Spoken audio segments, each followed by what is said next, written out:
कौन से मंत्र का? जो यथार्थ मंत्र है, अटपट का नहीं। तो उसका उस मानसिक से भी 1000 गुना ज़्यादा लाभ होता है।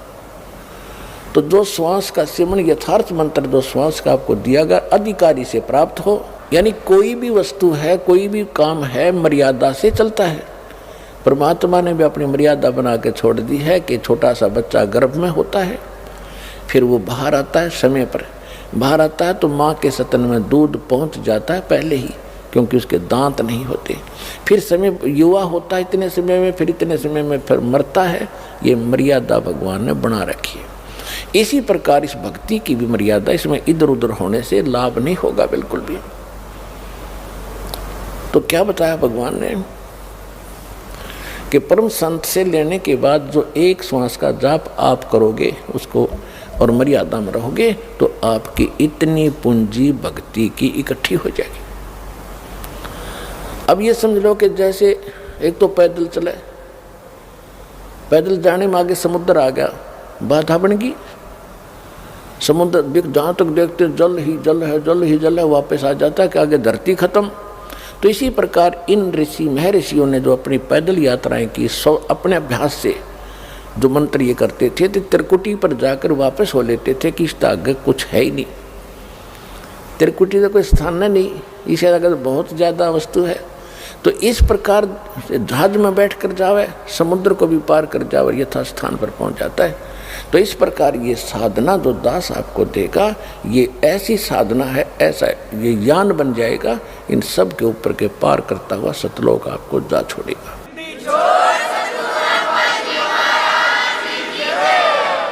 और जो कुछ भी हम इस शरीर के अंदर सुन रहे हैं, ये तो एक पिंड है, और इस पिंड के अंदर एक ब्रह्मांड का ही, इसमें जो कुछ भी हो रहा वही सुनाई देता, वही दिखाई देता।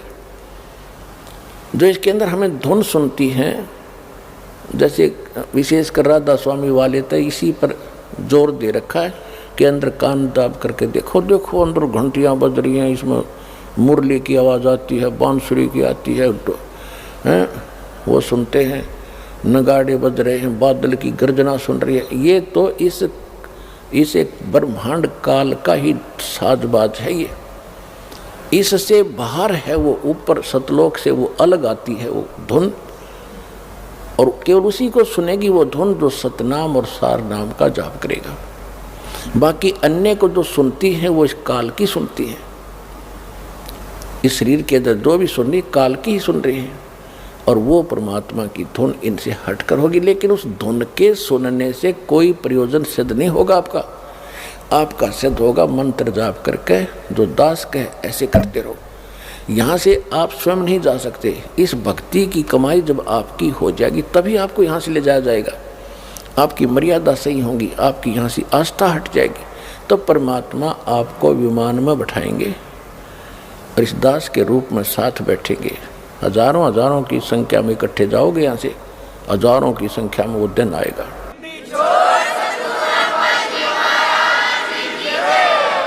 और ऐसे जाओगे जैसे कहीं घूमने फिरने जा रहे हैं, गुरुजी साथ हैं, सत्संग करने जा रहे होंगे, वहाँ सतलोक में जाकर पता लगा तुमने कि हम तो यहाँ आ गए भाई। नीचे ये कवर पड़ा रहेगा, ये कवर जो आज हमने कितना प्यारा लगता है। वैसे तो ये बहुमूल्य है, क्योंकि मनुष्य जीवन आसानी से नहीं मिलता, लेकिन मनुष्य जीवन प्राप्त करके भक्ति नहीं की तो क्या प्राप्त हुआ? ऐसा पशु का, ऐसा मनुष्य का।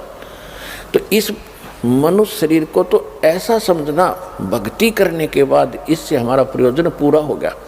जैसे अंडे में बच्चा बनता है और बच्चा बनने के बाद बच्चा उड़ जाता है और कवर पड़ा रहता है, तो मूल वस्तु जो बनानी थी वो बच्चा बनना था उस अंडे में, उस अंडे बिना बन नहीं सके था, अंडे के कवर बिना। तो ये तो एक अंडे का कवर है जो अपना है, इसके अंदर ओरिजिनल इस ताकत से, भक्ति से, जैसे पक्षी को, अंडे को मादा पक्षी ऊपर बैठकर उसको ऐसी हीट देती है, अपनी ताकत देती है, जिससे वो बच्चा बन जाता है। और बच्चा बनने के बाद वो फूट जाता है और वो बाहर उड़ जाता है, कवर पड़ा रहेगा। तो ये दास समझो, माता समझो, और आप इस शरीर रूपी कवर में बच्चे समझो। इसमें ऐसी भक्ति, ऐसा ज्ञान, ऐसी शक्ति दे देकर आपकी भक्ति इतनी चार्ज हो जाएगी सूक्ष्म शरीर के अंदर, चलते समय ये ऊपर का कवर अंडे का पड़ा रहेगा और वो असली वस्तु सतलोक पहुंच जाएगी, जो इसका प्रयोजन था।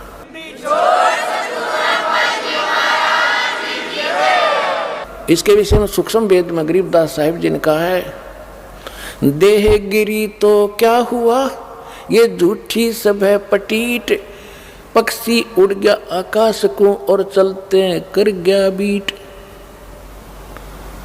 एक और उदाहरण दिया है कि ये जो शरीर है तेरा, ये तो खत्म होना है। यो अगर आपने भक्ति सही कर ली और सत भक्ति कर ली, कमाई इसकी इकट्ठी कर ली, तो ये बेशक गिरी रहो, ये तो ऐसी है उस समय तेरे लिए जैसे पक्षी उड़ते समय और बीट करके उड़ जाए। ये शरीर जो है मनुष्य का, ये तो बीट समझो, और ओरिजिनल वस्तु इसके अंदर एक सूक्ष्म शरीर है, उसमें यह भक्ति चार्ज हो जाएगी आपकी। उस भक्ति से चार्ज होने के बाद ये निकल कर चला जाएगा। आपको ऐसे समझो कि पक्षी बीट कर जाया करेगी, ऐसा शरीर रह जाएगा, इसकी कोई वैल्यू नहीं फिर। और जब तक ये आपके पास है, आपको उदाहरण दे दिया, अंडे बिना बच्चा नहीं बने, इस शरीर के बिना यो मोक्ष, और इसमें चार्जिंग नहीं हो सकती। और जब हमारा काम पूरा हो गया तो ये शरीर छूटेगा, तो छोड़ना पड़ेगा। जब बच्चा अंडे में ना निकलेगा तो अंडे में मरी जाएगा, तो ख़त्म हो जाएगा। इससे निकलेंगे, फिर ऐसे नहीं निकलेंगे जैसे पहले तो इसको मार पीट कर निकालते हैं यम के दूत।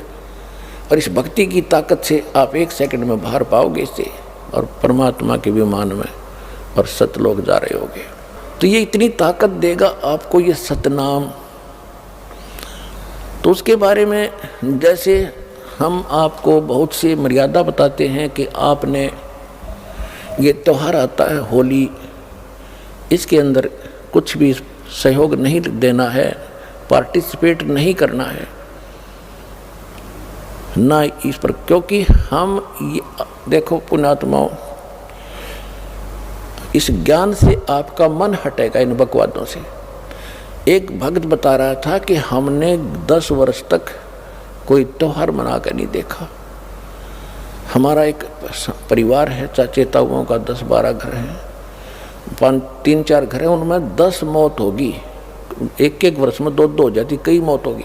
तो जो कोई भी त्यौहार हमने नहीं मनाया। त्यौहार निकट आवे और कोई ऐसा निकट संबंधी या कोई भाई या माँ बाप वो मर जा, जुआ, कोई ऐसे कोई बहन विधवा होगी, हमने कहता 10 साल हो गए त्यौहार नहीं मनाया कोई भी। अब इधर से होरी खेल रहे हैं, उधर कोई मृत्यु का संदेश आ जा, टक्कर मार रहा हो, तो अब खेल ले होरी, खेल के दिखा। इसे गंदे लोक में क्या करना था, क्या करने लग गए आप लोग। तो गरीबदास साहिब जी के पास गांव के लोग आए कि आओ महाराज होली खेल लेंगे। परमात्मा के बच्चे बोले, भाई हम ये होली नहीं खेलते, हम होली खेलते हैं राम नाम की। राम नाम की होली जो खेलता उसको कभी हानि नहीं होती, दुख नहीं होता। और राम नाम की होली भी तभी खेली जाएगी जब हमारे पास राम का नाम सही होगा। तो राम नाम कौन सा है सही? गरीबदास जी जो क्लियर कर रखा है, राम नाम जप कर थर होई, ओम सोहम मंत्र दोई, यू है राम का नाम। तो उसके बारे में क्या बताते हैं, सतनाम पालड़ रंग होरी हो। यानी ग्रंथ में गरीबदास जी की वाणी में तो वो अक्सर न्यारे न्यारे लिखे हैं, लेकिन मैं बार बार नहीं बताऊंगा, उसको मैं सतनाम बोल रहा हूँ। ग्रंथ में वो दोनों मंत्र न्यारे न्यारे लिखे हैं, ये और ये मंत्र पालड़ रंग होरी हो, तो उसको गुप्त करके दास सतनाम बोल रहा है। वैसे गरीबदास जी की वाणी में वो दोनों मंत्र लिखे हैं कि दोनों मंत्र पालड़ रंग होरी हो, मैं उसको सतनाम कह रहा हूँ। तो क्या कहा कि सतनाम पालड़ रंग होरी हो, भाई 14 लोक चढ़ावे राम रंग होरी हो, 3 लोक पासे अंग धर रंग होरी हो, तो ना तुले तुलाया राम रंग होरी हो। अब इस सतनाम की आप भक्ति करोगे तो आपके घर पर कोई आपत्ति नहीं आओगी, ना कोई अकाल मृत्यु होगी, ना कोई दुख होगा, ना कोई रोग सतावेगा। तो असली होली, असली खुशी तो हम राम नाम के रंग से ही खेल सकते। उनका कहने का भाव ये है। अब जैसे तखड़ी के अंदर, तराजू के अंदर बैलेंस बोलो अंग्रेजी में, इसके 2 पलड़े होते तराजू के, और इसमें एक पासिंग शब्द आया, पासिंग। शायद अब तो पासिंग एजुकेटेड बच्चे हो गए, इनको पता नहीं होगा पासिंग किसे कहते हैं। जब तखड़ी के अंदर, तराजू के अंदर कोई त्रुटि होती थी, अनबैलेंस्ड होती थी, उसमें जो उसको बैलेंस करने के लिए, उसकी वह त्रुटि रहित करने के लिए ऐसे चेक किया जाता था। हमारे घर पर हमारे पिताजी के पास ये दुकानदार बनिए लोग, सौदागर आते थे गेहूं, बाजरा, ज्वार मोल लेने के लिए, क्योंकि दास का जन्म एक किसान परिवार में हुआ। तो हमारे पिताजी कहते थे, सेठ जी पहले अपनी वो तखड़ी चेक करा, इसमें कोई डांडी तो नहीं है, यानी कोई डिफेक्ट तो नहीं है। तो ऐसे करता था। तो अगर कोई डिफेक्ट होता, टेढ़े मेढ़े होते वो, तो दूसरी तरफ उसको बराबर करने के लिए जो कणक तोलनी होती, मान लीजिए गेहूं तोलना है, तो थोड़ा सा गेहूं उठाकर 10-20 गेहूं उठा के और दूसरे पलड़े में डाल दिया जाता था, और वो फिर तखड़ी बराबर हो जाती थी, उसमें त्रुटि नहीं रहती थी। तो वो पासिंग जो है वो 4 दाने 20 दाने गेहूं के, वो कोई सौदे में नहीं है। सौदा तो फिर है, वो 10-20 क्विंटल तोला जाएगा गेहूं, वो है सौदा। तो कहने का भाव ये है कि इस परमात्मा का एक सतनाम विधिवत लिया हुआ, जो 2 अक्षर का मंत्र जो है, एक सतनाम कंप्लीट हो जाता है, एक बार बाहर छोड़ो दूसरा अंतर लो, ये हो गया पूरा, बस एक मंत्र ये है। इसको उस तराजू के एक पलड़े में रख दो और यहाँ के 14 लोग चढ़ा दे, शिव जी का लोक, विष्णु का लोक, ब्रह्मा जी का लोक, दुर्गा का लोक, ये और ऊपर के ब्रह्म लोक, और ये जितने भी खेड़े हैं ये, और ऊपर के गोलोक वगैरह, ये ऐसे 14 लोक होते, तला तो ये सारे कहते ये एक साइड में चढ़ा दो। और 3 लोक तो पासंग रख दो, पासंग जिनका कोई सौदे में लिंक नहीं है। वो कौन कौन से 3 लोक? या पृथ्वी, स्वर्ग और पाताल लोक। अब पुण्यात्माओं, क्योंकि आपको ना तो कोई ज्ञान देने वाला मिला अपने को, और ना ही हमें सिद्धात्म मार्ग का ज्ञान है। जब आप इस ज्ञान से परिचित हो जाओगे तो ये छोटी मोटी जो आप कोई कोठी बंगले, कोई 150 एकड़ जमीन लेकर के अपने आप को धन्य मान बैठे हो, यो अंधेरा हटेगा आपका।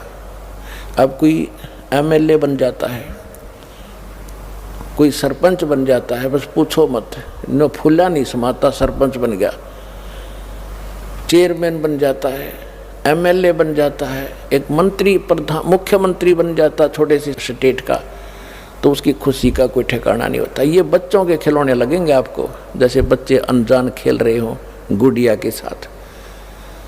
और परमात्मा क्या बताते हैं कि जो धन, जो वस्तु, जो कमाई आप कर रहे हो, वो कितनी कीमत आपके पास इकट्ठी हो रही है। कबीर साहब कहते हैं, कबीर सब जग निर्धना, धनवंता ना कोय, धनवंता सो जानियो, जिस पे राम नाम धन होए।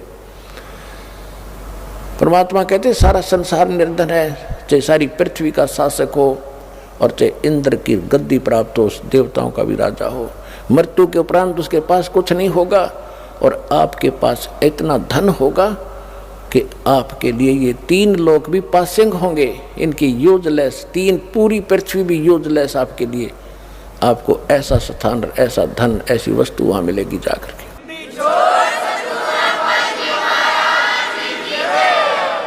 अब क्या बताते हैं,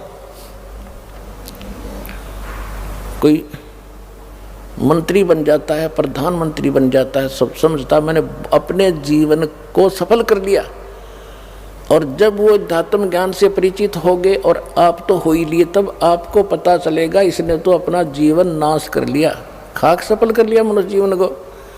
मनुष्य जीवन का काम तो शुरुआत भी नहीं की। आज कोई पूर्व में कोई अच्छा नेता था, कोई अच्छा कोई संत महात्मा था, और उसका क्या करते हैं, एक मरने के उपरांत एक उसका स्टैच्यू बनाते, मूर्ति उसकी स्थापना कर देते, एक ऊपर छतरी ही बना देते, और वो कहीं गधा बना होगा बिना भक्ति करके, और वहाँ उसके 1 साल में माला डाल रहे हैं, उसकी बड़े गुणगान कर रहे, तो खाक गुणगान है ये। तो परमात्मा के ज्ञान से जब आप परिचित हो जाओगे तब आपको महसूस होगा कि आपको क्या मिला और इस संसार को क्या मिला जो आपको आज महिमावान नजर आ रहे हैं। अंत लास्ट में जब भगवान के दरबार में आपकी कीमत आंकी जाएगी उस समय पता चलेगा वो तो कौड़ी थे तो सारी पृथ्वी का राजा हो, और आप लाल बन गए इस भक्ति के करने से भगवान के दरबार में पहुंच जाओगे।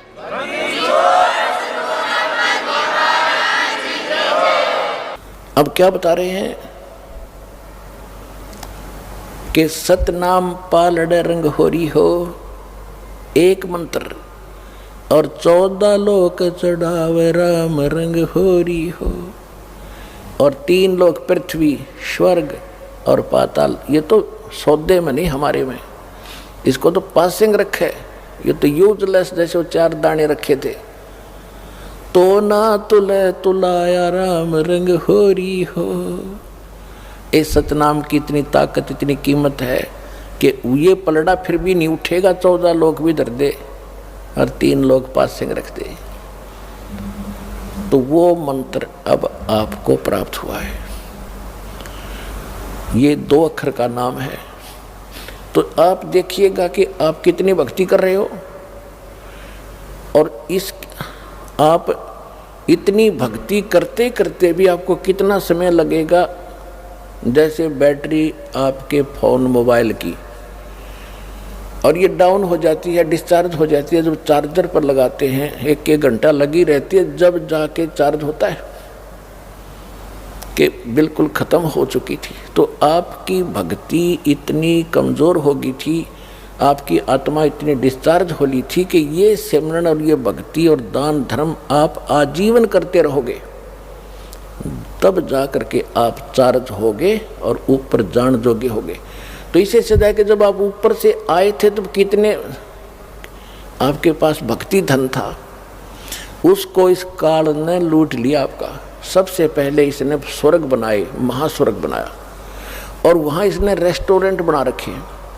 आप जो पुण्य अपने बाप से लेकर आए थे सतलोक से, इसने सारे खर्च करवाए सतल ऊपर स्वर्ग में।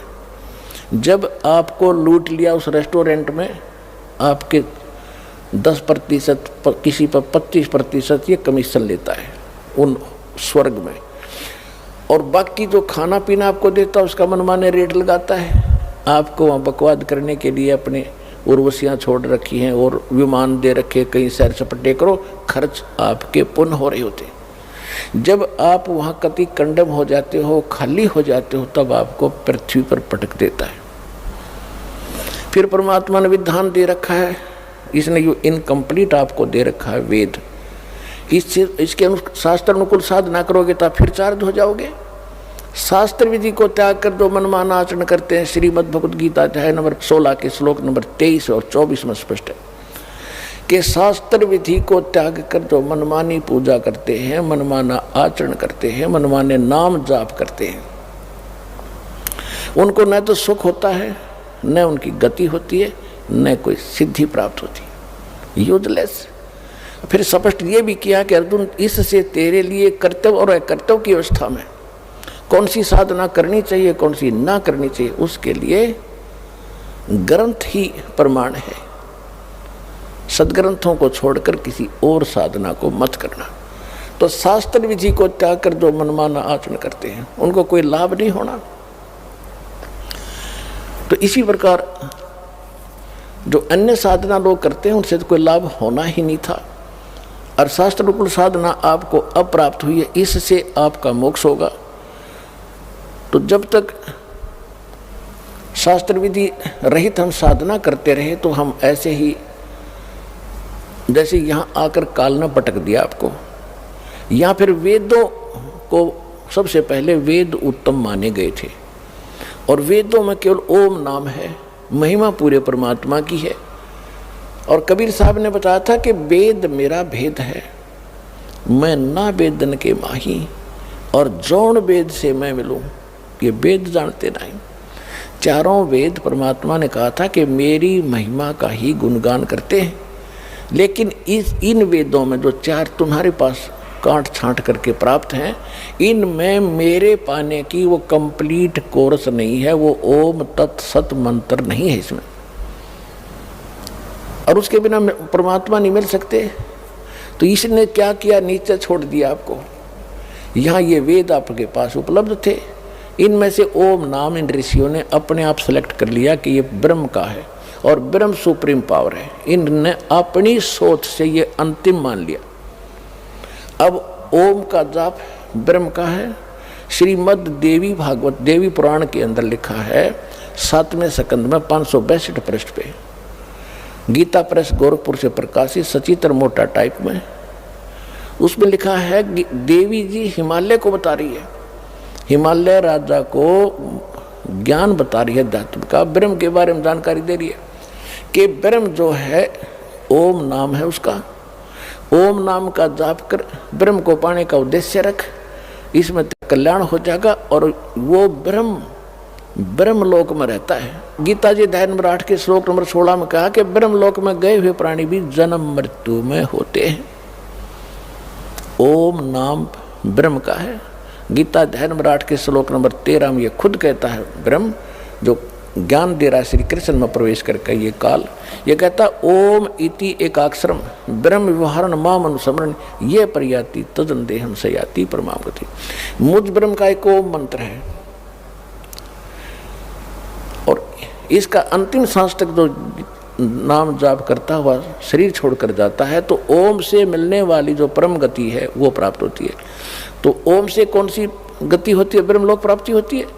8वें अध्याय के 16वें श्लोक में श्रीमद् भगवद गीता में बताया कि ब्रह्मलोक में गए हुए प्राणी भी जन्म मृत्यु में आते हैं, यानी जब तक जन्म मृत्यु समाप्त नहीं होगी आप सुखी नहीं हो सकते। गीता ज्ञानदाता 4थे अध्याय के 5वें श्लोक में, 2रे अध्याय के 12वें श्लोक में, 10वें अध्याय के 2रे श्लोक में खुद कह रहा है तेरे और मेरे बहुत जन्म हो लिए अर्जुन, तो नहीं जानता मैं जानता हूँ।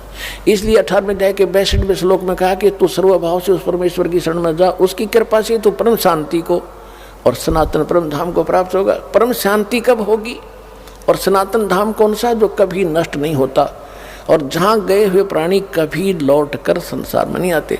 15वें अध्याय के 4थे श्लोक में बता कि अर्जुन जिसमें तुझे तत्वदर्शी संत मिल जाए उसके पास वो तत्व ज्ञान से इस सारे अज्ञान को हटाकर समझकर अज्ञान को काट कर उसके पश्चात परमेश्वर के उस परम पद की खोज करनी चाहिए जहाँ जाने के बाद साधक फिर लौटकर कभी संसार में नहीं आते, केवल उसकी भक्ति करो। तो वो ज्ञान इन ऋषियों को प्राप्त नहीं हुआ, क्योंकि 4थे अध्याय के 32वें श्लोक में कहा कि अर्जुन यथार्थ ज्ञान तो परमात्मा इन यज्ञों का यानी धार्मिक अनुष्ठानों का परमात्मा अपने मुख कमल से आकर ही बताता है। आज के सत्संग की प्रारंभ यहाँ से हुई थी कि परमात्मा स्वयं ही सत्ज्ञान देने को आता है। इस काल ने सबको भरमा रखा है, ये सबको भरमाता है, मिसगाइड करता है। तो 4थे अध्याय के 34वें श्लोक में यही प्रमाण दिया है कि वो परमात्मा के मुख कमल से जो उच्चारण होता है ज्ञान, जो परमात्मा खुद आकर अपने मुख कमल से बोलता है वो वाणी, वो उसके अंदर इन यज्ञों यानी धार्मिक अनुष्ठानों की जानकारी विस्तार के साथ की गई है, उसको तत्व ज्ञान कहते हैं। 4थे अध्याय के 34वें श्लोक में कहा कि उस ज्ञान को तो तत्वदर्शी संत बतावेंगे, उनको दंडोत प्रणाम करने से, कपट छोड़कर उनसे विनम्रतापूर्वक प्रसन्न करने से वो तत्वदर्शी संत तुझे उस परमात्मा यानी तत्व ज्ञान का उपदेश करेंगे। इससे सिद्ध है कि गीता ज्ञान जो दे रहा है उसको पता नहीं है उस तत्व ज्ञान का। इसी प्रकार यजुर्वेद अध्याय नंबर 40 के मंत्र 10 के अंदर कहा कि कोई तो परमात्मा को संभवात कहता है, यानी जन्म लेता है राम और कृष्ण के रूप में, कोई असंभवात कहता है कि वो कभी जन्मता ही नहीं, वो निराकार है। इसकी सही जानकारी वो तत्वदर्शी संत बताते, उनसे सुनो। तो इन ऋषियों की बुद्धि पर पत्थर गिर गया कि जब इन वेदों से हटकर भी कोई और बताने वाला है और कोई ज्ञान भी और है, वो इनको पता नहीं चला। इन्होंने ओम नाम को अंतिम मान के अपने निष्कर्ष निकालकर इस पर दृढ़ हो गए। ये जब ओम नाम का जाप करते हैं ब्रह्मलोक चले जाते हैं, वहाँ पूंजी समाप्त करके लुट पिट के ये फिर वापस पटक दिए जाते हैं।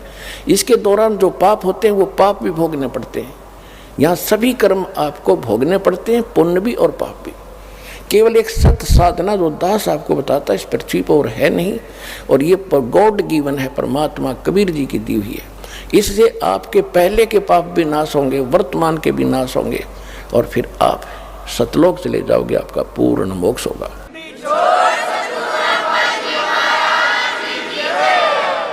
तो ये क्या करता रहा अभी तक? इसने सबसे पहले आपको ऊपर रखा, वह आपकी सारी पुण्य जो वहां से लाए थे वो सारे लूट लिए, फिर आपको पटका पृथ्वी पर। फिर भी आपके कुछ पुण्य शेष थे तो सतयुग बनाना पड़ा भगवान ने आपके लिए, कि जैसे कर्म आप लेकर उतरे हो उसकी व्यवस्था यहाँ अवश्य करेगा। अब एक बार देख लेना, आप सारे सतभक्ति पर लगोगे जो विश्व लग जाएगा। ऐसा वातावरण चेंज होगा इस पृथ्वी का, जगह जगह फलदार वृक्ष होंगे, भटकते फिरते हैं पेट के लिए, आप घर बैठे आपको वो सुख देगा, याद रखोगे, तभी भक्ति करेंगे, संतोष होगा। अब हम भक्ति उसी समय कर सकते हैं जब हमारी ये अन्य जो परंपराएं बेमतलब की, किसी गरीब व्यक्ति के 2 कन्या होगी, 3 होगी, उसका तो मरण हो जाता, भक्ति 100 कोस नहीं, कैसे ब्याहूंगा, दहेज के राक्षस तैयार बैठे हैं, पता नहीं कैसे बेटी पराई होगी, और फिर कोठी बंगले बनाने लगे, फिर कर्जा हो गया, उसके ऊपर टेंशन। तो ये सब समस्याएं समाधान होंगी, और परमात्मा जब आप भक्ति करोगे तो सतलोक से आपके हिस्से की इस पृथ्वी पर इस काल को देगा। ये तो भिखारी, इसके पास है नहीं कुछ भी। पुण्यात्माओं, आपने भगवान सुना था, जाना नहीं था। दास ने उस भगवान को जाना है। अब जैसे